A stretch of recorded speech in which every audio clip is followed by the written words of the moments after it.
Nausea, intestinal bleeding, high fever, piercing headaches, a general state of malaise. These are just some of the initial side effects you get to look forward to when you first start your chemotherapy. One thing that no one is prepared for is how discouraging it all is. There's a strong compulsion just to give up. In the second tale of Cancerika, we'll explore how our protagonist reacts to getting that first round of pills, and how he deals with people outside of the hospital, particularly at the office. Eventually, the chemotherapy side effects will snowball into worse symptoms, and we'll explore that in the third tale. But for the time being, let's see how things go for him getting out of the hospital. If you missed the first tale, Diagnosed, please don't forget to listen to the reading. The tales are best read in sequential order. I hope that you will find the second tale interesting, and please feel free to leave any comments or feedback. This is only the second one, and I'm still working on the next 10, so I'm highly open to suggestions for improvement to the overall story.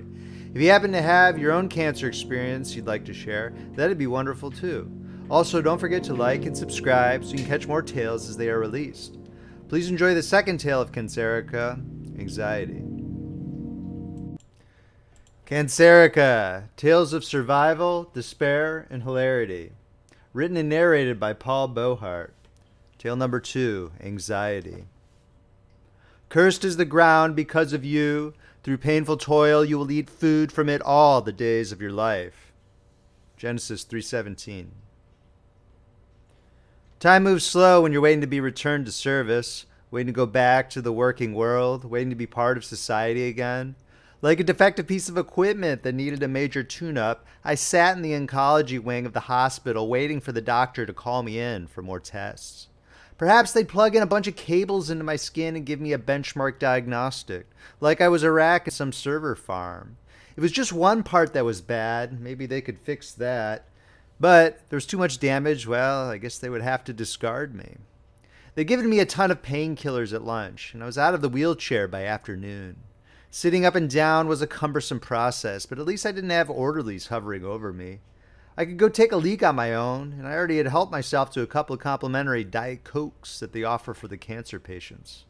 I wouldn't have called it the road to recovery, per se, but I was definitely past rock bottom, which was the puking in the trash bag incident in the morning. They say when you deal with trauma, you go through a period of denial first. I sauntered through that phase pretty quickly because, well, bad news is just always how my life has been. Trying to get out of one fiasco after another, not dwelling too much on what happened, and no regrets. I managed to survive until that point with that fatalist mode of thinking, but now I was in the what the heck's going on phase. The doc had dropped the big C bombshell on me and then took off for lunch. I didn't really feel like calling anyone at work yet, so I was cycling furiously through the browser on my phone, trying to learn more about this cancer business. In particular, serotonin, a term I had only become acquainted with a few hours ago. I heard the clickety-clack of heels approach me as my head was buried in my phone. "Have you registered with this hospital before, sir?" A woman wearing office clothes and thick glasses stood over me with a clipboard. No, first-time customer," I replied. "Well, we're going to need your insurance information if you have it with you," she said, sounding bored. I fumbled through my wallet, looking for that health plan card HR had given me at orientation years ago. In my wallet, all I could find was a Subway gift card from 2019, a strange business card I received from a homeless man that just read Jasper's Fortune Telling, and my much-used key card for Hardbody's gym. "Sorry, I must have misplaced my card. I get my insurance from work, though. Is that cool?" "Yes, that's okay," she replied. "We can get this all sorted out later. Just don't go fleeing the country," she said in what I assumed was a rare bit of jest. "How much is it if I want to pay cash?" I was half joking, half serious about the cost of all this. "Oh, you're too funny," she said, walking out of the wing. I guess I never really thought about the cost of healthcare, which was probably the biggest benefit of being an obsequious wage cuck. I assumed cancer treatment wasn't cheap, but there had to be some tangible costs associated with it. Every life had a price. They just didn't want to let me know how much mine was worth. At least not yet. I continued doing my haphazard mobile research on serotonin. Based on some cursory web searches, it was pretty much what the doctor had said. Starts in the bones, works its way into the lymph nodes, wreaks havoc on the organs, etc. I found the website cancerstats.org and started digging through that with some interest. It seemed like it had genuine medical information. It wasn't just some goofy content farm cooked up in Bangladesh. The site had serotonin lumped together in charts with some of the other more familiar blood cancers I'd heard of, like Hodgkin's lymphoma and leukemia. Apparently, like most blood cancers, serotonin had no cure, only treatment. Well, that stinks. I tapped on the little arrow widget that sorted all of them by survival rate. Serotonin was at the very bottom. Serotonin, 5-year survival rate, 34.2%. Oh, snap. That was only like a 1 in 3 chance. I thought about playing Civilization 4 back when I was more of an epic gamer in my younger years. The 1 in 3 was like when you had some leveled up cavalry units and you had to fight against a Panzer tank to save your capital city. It's about a 1 in 3 chance you'd be able to defend against those nasty tanks. It's about a 1 in 3 chance you'd be able to continue playing the game at all. So it was about a 2 in 3 chance that it would be all over. Most of the time I'd end up rage quitting when all my horsies were dead. It didn't seem like I had a very good shot at this. Maybe it was best not to think about the odds that way. I thought about playing craps at the casino instead. I hadn't done it in a while, but I really enjoyed the adrenaline rush of the table. And I used to autistically calculate the odds in my head, Rain Man style, when a player was hot. So a 1 in 3 chance was about the same odds as a player hitting a 4 or a 10 before rolling a 7. We just had to get to that point on the 10 before 7ing out. That was definitely in the realm of possibility. The only thing was the stakes were much different. The shooter got that 7, instead of me driving home with a buzz from the casino after losing all my cash, I'd be dying painfully within 5 years. Wait, maybe those odds were off. Maybe it should be getting the point if it was a 9 instead of a 10. Yeah, the 9 was way easier to hit than a 10. I was spitting out very badly in my own head, but was fortunately interrupted by one of the nurses. The doctor's ready for your biopsy now. Can you get up? I gripped the puke green upholstery armrests of the chair and wiggled my tush out of the seat. The familiar pain ripple came up and down my spine, and I spent 10 seconds leaning forward and frozen in place like I was giving a Japanese-style bow. Just a moment, please, I mumbled to the nurse, contorted. Take your time, honey. I finally managed to get my trunk upright, and we were on the move. I was led down a corridor full of what looked like administrative offices and the place where I assumed they stored all the high-powered drugs. That area had a mean-looking security guard out front. I eventually came into a room with a stainless steel table and cushion in the midst of a ton of laboratory equipment. The doctor was standing there in a lab coat with 6 other eager-eyed young people. They looked like the kind of nerdy kids my friends and I bullied in high school. I bet there was a lot of discussion of Hogwarts houses amongst them. Thanks for coming in, the doctor said. Hope you don't mind. We brought a class in to observe the biopsy. Let's go, science, I said as I raised my fist. I could tell the biopsy was going to be a surreal experience based on the strange assortment of tools off to the side. It seemed like I was going to get violated worse than an alien autopsy. They placed me face down on the table and pulled my drawers down around my thighs. Good thing I was wearing clean underwear and hadn't crapped myself. They started rubbing some numbing cream all over the tail end of my spine.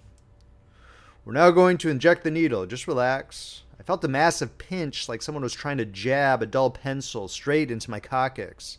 It wasn't exactly painful, but there was a very unnatural sensation that this massive object shouldn't have been there. Just the tip, Doc, please. Very funny. Just try to relax. The doctor began narrating the entire biopsy procedure to the medical students. I had no idea what he was talking about, but when he said commencing aspiration, it felt like he was using a bike pump on my spine. I thought I was going to blow up into a perfect sphere like an Oompa Loompa in Charlie and the Chocolate Factory. The procedure was over very soon after that, and I was kind of glad the medical students hustled out of there after seeing me with my butt sticking out. Perhaps I shouldn't have been such a jerk to eggheads like that in high school. The shoe was definitely on the other foot today. I waited around the oncology wing lobby, and the sun started to dip out. A swing shift crew of janitors came in and started cleaning and sterilizing the place. I sat staring off into the ether like a dumbbell while they unceremoniously tidied up around me. The doctor stuck his head out of the office and called me in. So I took a quick look at your bone marrow sample under my microscope, and the malignant plasma cells are definitely active. I'm 99% certain it's a serotonin diagnosis. But we'll get confirmation from the lab at the university tomorrow. We need to get you started on chemotherapy ASAP to get those kidneys under control. Then we can focus on next steps tomorrow. Sure, Doc. Do what you gotta do. Hey, you've been here all by yourself today. We've got a 24/7 therapy team if you want to talk to someone. Is there anyone who should be with you? Just me, myself, and I replied. Well, okay, I'm going to write you a prescription for a lot of different drugs. Please make sure you follow the directions to the T. It's late and I have to pick up my kid from soccer practice across town. Sorry to rush you out like this.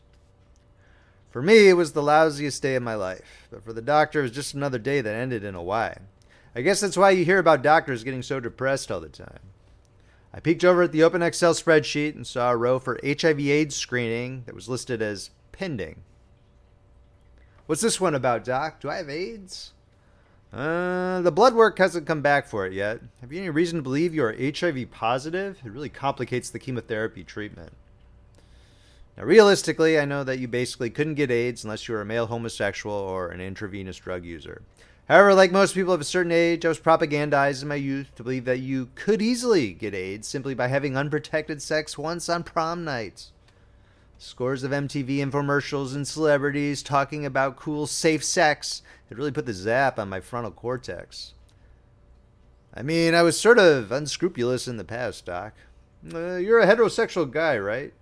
Well, the test results will come back on the second shift if you want to stick around. Stop worrying too much about everything else. You've got enough on your plate right now. Well, I wasn't expecting the cancer, and I got the cancer. By that logic, AIDS was coming down the pike, too. My mind raced with horrible drunken nights in strange women's rooms. Roaches crawling around, disgustingly unkempt abodes as the suns poked through busted Venetian blinds. Waiting for her to fall asleep so I could slip out the door. There was that one girl who had zits all over her genitals. She said it was due to acne medication, but it was probably AIDS. A nurse escorted me to the fortified drug room. There was a cage separating the pharmacist and the patient. It reminded me of picking up Humvee parts from the supply shop in the Marine Corps. A man in a crisp white lab coat pulled out a massive bag with the hospital logo and website neatly printed across it. Okay, we have got a lot of stuff here. The gentleman went through each bottle of pills with rote familiarity. He looked up after each pill bottle to ensure confirmation from me, which consisted of a lazy head nod. I tried to pay attention. I knew this was important, but it had been a really long day. The instructions were on each of the bottles anyway, and I figured I would sort it out later that evening. When he handed me the goods, I looked like a high school oxy dealer with all the bottles shaking around in my bag. Checking back in with the nurse, they said I could finally go home. But I asked to stick around to see the results of the HIV screening. Why do you want to see that so bad? Haven't you had enough news from the hospital today? Can you please just let me know? I'm begging you, I pleaded. All right, wait here. I sat on the edge of my seat for what seemed like a really long time. My stupid bag of pills resting on my lap and me with my mouth hanging open like I just had a lobotomy. I was really tired. You don't have HIV, Romeo. Go home. The nurse finally told me as she was making her rounds. She didn't even stop to celebrate the achievement with me. Thank you, nurse. It's important that I left the hospital with one piece of good news. I may have cancer, I may have a possible death sentence, but thank God I somehow dodged a bullet for my years of degeneracy. So I got that going for me, which is nice, I reckoned in my best Bill Murray voice. Best to stick with the levity. The fresh air of spring made for a strange contrast when I stepped out of the chemical environs of the hospital. I looked around in the city evening. Everything moved slow. The cars moved slow. People walked slow. I could barely hear the din of traffic. The ambulance ride in the early morning was a lifetime ago. I hope I could remember where I lived. Walking up to the burrito joint on 2nd Street for some dinner, I could acutely pick out distinct pieces of conversation as people walked by me. I looked like an imbecile with my bag of pills, so I was a bit self-conscious. But people seemed to be going about their routine business. A young couple brushed by me talking about a rager going down on King Street. An old man in a fedora had his face stuck in his phone talking to someone about his ear medicine. An obese woman scolded her son for eating his Oreos too fast. I immediately felt like all these conversations were petty. practically decadent in their nature. A lot of guys complained about this when they came back from downrange in Afghanistan and Iraq. Civilians being too self-centered, not respecting their sacrifice. I began to feel like this in just one evening stroll with a cancer diagnosis. Don't they know my problems are bigger than theirs? I immediately recognized this as a bad, entitled attitude and checked myself. Of course, life should go on for other people. Stop being a weenie. I got my usual El Norte burrito and Diet Coke at the Mexican place and took a seat in the comfortable corner booth. After taking a few sloppy bites that got guacamole all over my hands, I decided I'd better inspect the contents of the pill bag, dumping it onto the table. I took an inventory. Iron and vitamin B supplements. Number 1. Nothing special here. The pharmacist mentioned these were for the anemia and fatigue that was caused by my failing kidneys. Number 2. Cyclophosphamide. Chemotherapy pills. I thought chemotherapy was going to be like Breaking Bad, where you sit in a reclined chair and get an IV for hours on end. I guess I got the kind where you take the pill. But I had to take like 8 of these little suckers. It seemed a bit excessive. Number 3. Jamidone. Opiates. These are the fun ones. Doing some quick online searching, these were about the same strength as Oxy, but supposedly not as addictive. The street name for these was Jammies, which I meant went hard. Number 4. Dexamethasone. Anti-inflammatory. These hopefully keep that pesky mouth rash away that I thought was an STD. It's also supposed to keep you from coughing up blood due to the chemo. Number 5. Nausea. Anti-nausea. Obviously needed these or else I would have puked the rest of this stuff up. I used my hands to brush all the pills into a neat little pile on the table. I scooched it off the end into the palm of my hand and slonked them all at once with my Diet Coke. Life's a joke, then you croak, I said with fatalistic simplicity. Despite trying to keep a cool demeanor and taking things as they come, I admit I was a bit nervous about the whole affair. Perusing online, I discovered the side effects for the chemo pills were nausea, intestinal bleeding, fatigue, and, ironically, more cancer. Let's get the party started, I thought. Just then my phone rang for the first time and, well, I couldn't remember. No one ever calls these days. It was my boss, Shane. Hello, I answered.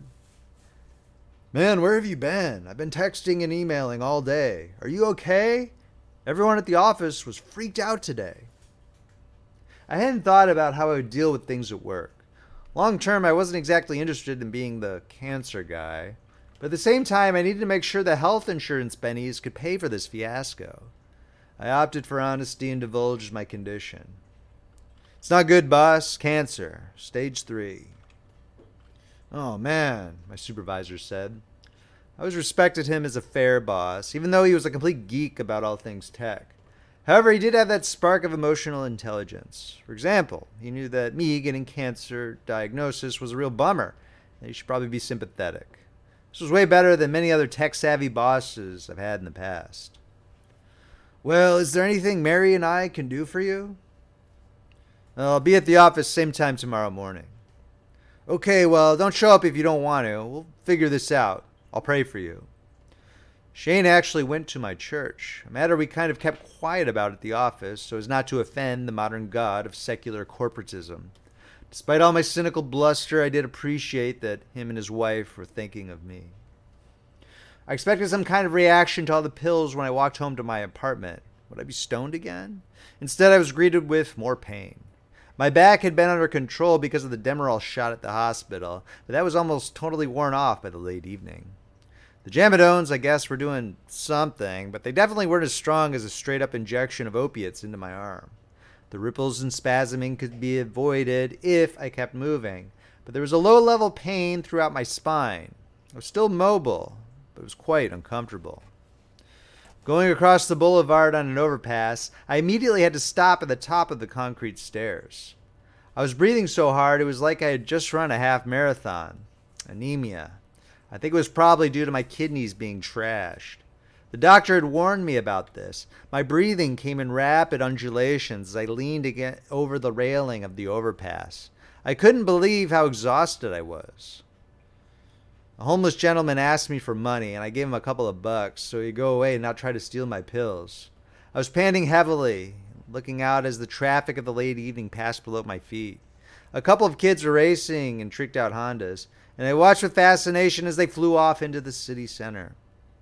I wish I could have been that young again. Instead, I was so ancient that I was at the point of collapse from climbing up 20 feet of stairs. Powering through the anemia, I finally made it back to my place. Opening the door to my apartment, I realized that it was kind of a dump compared to the sterile pristineness of the hospital environment I had been at the entire day. I grabbed a sponge and started wiping everything down in the bathroom and kitchen. The germs may have not necessarily caused the cancer, but I needed something productive to do. Idleness might just be what ends up killing me. Best to stay busy. After scouring everything down like a meth head, I figured it was best to try and get some sleep. I killed the lights but let the soft glow of the lamppost outside come streaming through my blinds so my room wasn't a total void. The Jamadones weren't doing that much and my back still ached, even while I reclined flat on my bed. I tried shifting over to my side and turned to my phone to true crime docs, which was basically ASMR for me. There was still a lot of pain, so I tried jamming a pillow under my feet. I thought about what a long day it had been, and then my conscious thoughts transitioned to subconscious murmurings, the last step before sleep. Drifting off into a dream state, I could feel myself tumbling down a corridor. A sudden jerk in my chest happened, and I looked at my walls to see demons scurrying up and down. Then a tight wrapping sensation accompanied by sharp pain engulfed me, kind of like barbed wire binding my midsection to my bed. Maybe the Cenobites from Hellraiser were going to town on me. I came back into consciousness and the demons crawling on the wall vanished. The pain was somehow worse than before. My mind was stuck. I knew what that meant. Insomnia. Not really awake and not really asleep. Just a state of meh. The last time I had insomnia was when I quit drinking, and it had gone on for several weeks. I laid there for hours in a state of nothingness, trying to let my mind drift, all the while the moderate pain ringing out in the background. When the sun came up, I figured it was time to get ready for work. I reckoned that I might have slept a little bit, because my teeth were hurting again, a telltale sign of waking up. I squirmed and rolled around to get the strength to stand up, and was finally able to do so after about 15 minutes. Something felt off, though. I could have swore there was someone lurking behind me, a shadow figure in the corner of my peripheral vision, jumping in and out of view. I took a huge breath through my nose, and everything smelled odd, like a strange death smell. There's no other way to describe the odor. I grabbed some hard-boiled eggs and spiced them up with a dash of paprika. Styrofoam. The eggs tasted exactly like I was chowing down on packaging material. The coffee tasted burnt and nasty, despite the fact that I'd been adding the exact same milk ratio to it every day for close to a decade. I sloshed my warning regimen of cancer pills down with the swill. I grabbed a quick shower, and it was a rough go in there. Trying to scrub the undersides of my feet really hurt when I picked them up toward my thighs. My entire bone structure felt like it was made out of peanut brittle, ready to snap in half at the slightest provocation. If I fell in the shower, I'd probably be dead. I guess this is what being 85 years old feels like. After managing to get my work polo and chinos on, I headed out into the world for the commute. Walking was a bit on the slow side, but I was on track to make it to work before the team meeting. Everything felt off, though. Sounds were muted. The usual hubbub of morning traffic felt like a distant whine. There was a constant nagging feeling that someone was behind me, and if I turned around, a demon would be staring at me like he had been following me for years. Even in our degraded state of modernity, everyone still seemed much more chipper and energetic than me. I felt like an inversion, a negative transformation of a real human. It was certainly a bummer. Walking into the office, I felt like the village leper. Everyone stopped what they were doing in the cubicle farm and stared at me. I heard soft whispers over by the Keurig machine. When I glanced in that direction, the group of 4 from accounting immediately looked down in shame. Finally, Rosa from the sales team came over to me. She didn't say anything and just gave me a big hug. Not to get too sexist, but Rosa was the resident hot chick, so she could kind of do whatever she wanted to at the office. Her taking the time to express some sympathy in front of the entire office would most likely open the floodgates for everyone else to do the same. "It's going to be okay. We're here for you," Rosa said. A lot of guy suckers would pay $1 million to get a hug from Rosa, but I assure you this was totally platonic. Carnal relations is really literally the last thing on your mind when you're dealing with the big C. "Thanks, Rosa. I appreciate you." Julie from accounting also had the courage to approach. She was a very diminutive woman, but I could tell she had boisterous sons, and she had a bit of that sharp tongue. We heard the news from Shane. We know you're going to beat this friggin' thing, she reassured me. Hey, there's something on your nose. Here's a tissue, sweetie. I touched under my nose and felt warm blood dripping out. Guess my nosebleeds are back. I wiped it away. One of the new staff, still in orientation, asked, Why is your nose bleeding? Cancer, I replied matter-of-factly. Her mouth started quivering and tears welled up in her eyes. She immediately ran off to the bathroom. Sheesh, if I knew I was going to make the new college grads cry, I probably would have stayed home. I worked my way into Shane's office, stopping for back pats and sympathetic greetings along the way. Shane had something in Tupperware and a freeze-dry bag on his desk. Hey man, thanks for coming in. Mary made this quiche for you. It looks weird, but it's really good and healthy for you. Hope it helps with your strength. Also, here's this powder stuff. My aunt had breast cancer, and she swore by this. Looks like baby formula, boss, I laughed. Yeah, I know, but from what I understand, it doesn't taste nasty. I mixed it up with hot water and took a sip. Not bad. It tasted like instant oatmeal you would eat while camping in the backcountry. Just then, Mr. Vandershoot, the CTO and my boss's boss, poked his head in. Hey team, how was the hospital yesterday? I made it through, Mr. Vandershoot, I replied. It probably would have been even more awkward to say it was fine. I know it's got to be tough, but it's like being down 28-0 at the halftime. It might look bleak, but with hard work and hope, you can win the big game, son. Mr. Vandershoot had this weird thing about making football analogies at the office. When the marketing folks used the wrong SEO keywords in the six-figure ad buy, that was a fumble. When we had a presentation to the suits at Amazon that the executives had 20 minutes to get prepared for, that was a Hail Mary. And now my cancer journey was going to be dubbed the comeback of the year. I suppose as far as advice from your boss goes, it wasn't that bad. When you have a moment, can you swing by HR? Need to make sure your medical is all okay. We'll talk more later. Mr. Vandershoot zipped out of the office just as fast as he had appeared, presumably to fulfill more of his executive duties. Oh no. I hated seeing human resources. Gina, even though she was my age and pay rate, always had this smug attitude. She was the kid who always raised her hand first in class. The girl who always had to be better and smarter than the boys. Now she was a woman with a perpetual chip on her shoulder. Like 95% of men, she probably wished I didn't exist because I wasn't a Chad who wanted to give her all his financial resources. I walked into the HR office half expecting a firing squad. So, Mr. Vandershoot tells me you have cancer. I'm sorry about your diagnosis. Yes, that's correct. Thanks. I'm guessing you probably think the company should pay for your medical treatment. The passive aggressiveness was more nauseating than the chemo. It's not like I was bilking the company's medical insurance with some made-up illness like sleep apnea. We're talking about cancer here. Yes, I was hoping our medical plan could cover my treatment. Well, it does, but here's the thing.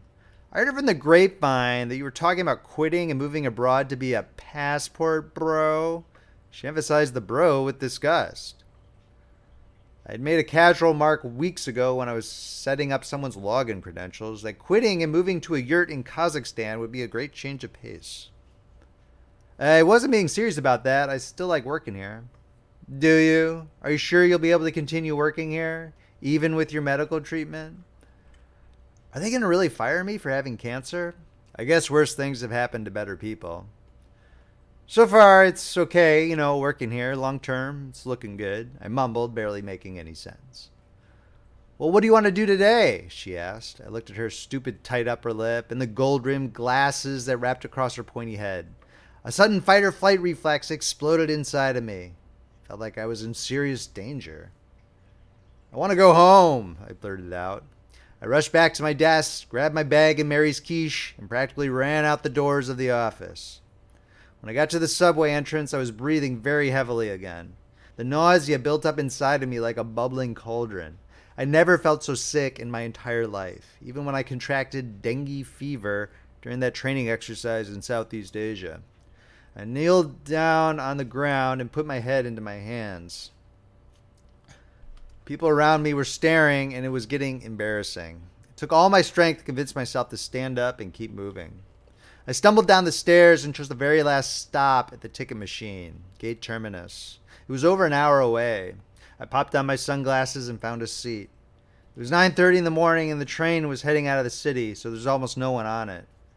I plunked the quiche down on my lap and stared out the scratched up window.